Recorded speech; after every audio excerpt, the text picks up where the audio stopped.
აუ როგორ ვიტან რა გვიანებინ და ველოდები რა. ნახევარ საათის წინ ხედავ რა გამოვედია მითხე, მაგრამ მოშებული წყლის ხამის მოდა ტელეფონში. აბონეში იყო უეჭველი. ძალიან დიდი იმედი მაქვს რომ მალე მოვა. გოგო ის გიგაყარალაშვილი რამდენი ხანია თურქეთში, ტიპი გულაობს რა. გოგო სამკურნალო დაექცა სული მანდ. არიცოდიე, გეკ ტიპის მოსაწევის თემებში იყო, ხან პლანს ეწეოდა ექსასტავი და ხან რას და ტვინში რაღაცა დაუზიან და ნეიროქირურგების თემებში დადიან სულ. აი არ უნდა ვამბობდი, მაგრამ ღირსია ეგეთი ადამიანი. 16 წელი რომ პლანის მოწევას დაიწყებ, გეტყობა რაც ხარ რა.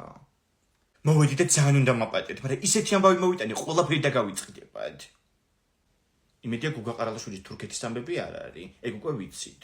ნუ მე ვიცოდი და ამან ახლა გაიგო. რა სამყურალოდ რა თურქეთში, ეგ როგორ არიცოდი გოგო? მოკლედ. ოქროაშული ფეხძიმე და.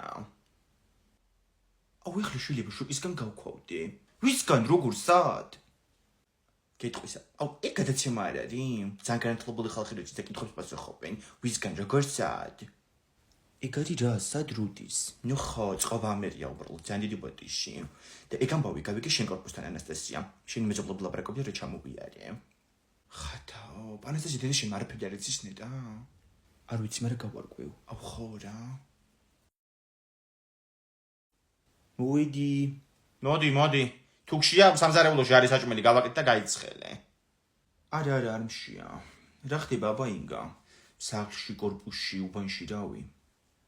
არაფერი რა ვიცი, ისეთი არაფერი. ბაიმე, შენ კლასელ ოქროაშვილზე გაიგე?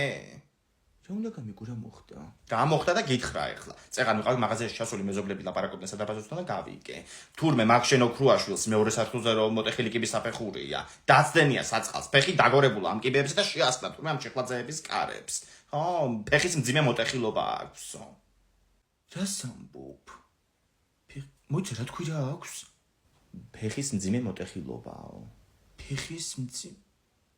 აუ დეკლარა შტირი ხარ რა.